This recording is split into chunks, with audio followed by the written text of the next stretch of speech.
तो राज्य सरकार ने सिंगल यूज प्लास्टिक को बैन कर रखा है। इसके बावजूद दोनों नगर निगम क्षेत्रों के कचरे में रोजाना 200 से 300 टन प्लास्टिक कचरा निकल रहा है।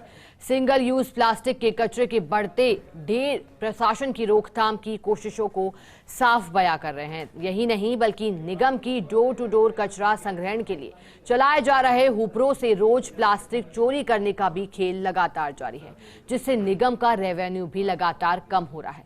ये रिपोर्ट देखिए जरा।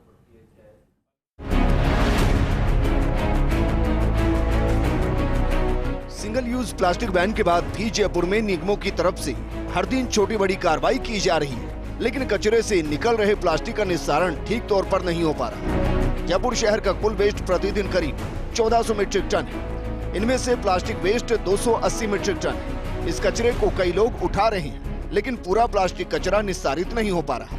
कुछ कचरे को सेग्रीगेट करके ऊर्जा संयंत्र में इस्तेमाल किया जा रहा है, लेकिन नगर निगम दूसरा संयंत्र नहीं लगा रहा। जयपुर शहर से उठने वाले 1500 टन कचरे में से प्लास्टिक के कचरे की कोई मात्रा तय नहीं। ग्रेटर नगर निगम ने कई शहरों की तरह प्लास्टिक वेस्ट से कमाई शुरू कर दी। इसके लिए 9 में से 7 कचरा ट्रांसफर स्टेशंस पर कचरे से प्लास्टिक निकालने का काम दिया गया है। इससे ग्रेटर निगम को हर महीने 10 लाख रुपए की कमाई हो रही है, लेकिन प्लास्टिक चोरी करके ग्रेटर निगम को चूना भी लगाया जा रहा है। ऐसे में अगर ग्रेटर निगम ठीक तरीके से प्लास्टिक डिस्पोजल का काम करता है तो रेवेन्यू के साथ साथ सफाई व्यवस्था भी दुरुस्त होगी। दूसरी तरफ हेरिटेज नगर निगम में अब भी प्लास्टिक कचरे का निस्तारण सही तरीके से नहीं हो पा रहा। कोई भी सरकार की जो अच्छी पहल है वो नागरिकों के सपोर्ट पर निर्भर करती है, चाहे देश के बेहतर शहरों को ले लीजिए या दुनिया के बेहतर शहरों को।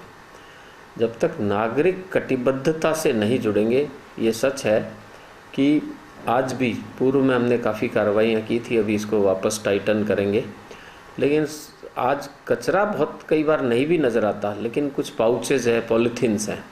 अब पॉलीथीन बायोडिग्रेडेबल भी नहीं है, पशुओं के लिए भी हानिकारक है और हमारे सीवरेज और ड्रेन्स को भी ब्लॉक करता है, बहुत तरीके से हानिकारक है।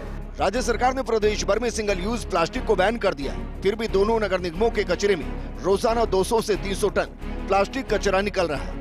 ये प्लास्टिक कचरा धरती को बांझ कर रहा है, साथ ही आमजन, जलीय जीव, जानवरों सभी को नुकसान पहुंचा रहा है। जयपुर शहर के घरों, व्यावसायिक प्रतिष्ठानों, होटल्स, खड़ी ठेलों से रोजाना 1340 मीट्रिक टन कचरा निकल रहा है। इसमें से 60% गीला कचरा और 40% सूखा कचरा होता है। सूखे कचरे का करीब आधा हिस्सा प्लास्टिक कचरे के रूप में होता है। विशेषज्ञों की माने तो कचरे के निस्तारण पर निगमों को खास ध्यान देने की जरूरत है। जो पहाड़ खड़े हो गए, मथुरादासपुरा में पहाड़ खड़ा है, सेवापुरा में पहाड़ खड़ा है। अभी गाजीपुर और बलसवा की बात तो सब लोग करते हैं, देवनार की सब लोग करते हैं, लेकिन हमारे सेवापुरा और मथुरादासपुरा की भी जल्दी बात करनी पड़ेगी, क्योंकि इनका भी विकास उसी गति से हो रहा है, क्योंकि शहर का कूड़ा तो यहीं जा रहा है। तो जब तक लेगेसी वेस्ट को नहीं हटाएंगे, उसका रेमिडिएशन नहीं करेंगे और सैनिटरी लैंडफिल नहीं होगी और प्रसंस्करण के प्रोसेसिंग के प्लांट होने पड़ेंगे। दुनिया में सिंगल यूज प्लास्टिक का उपयोग तेजी से बढ़ रहा है, लेकिन इसका निस्तारण नहीं होने से ये पर्यावरण के लिए सबसे बड़ी चुनौती बन गया। ऐसे में लोग सिंगल यूज प्लास्टिक के इस्तेमाल से जितना बचेंगे, पर्यावरण के लिए उतना ही बेहतर होगा। फर्स्ट इंडिया न्यूज के लिए जयपुर से भारत दीक्षित की रिपोर्ट।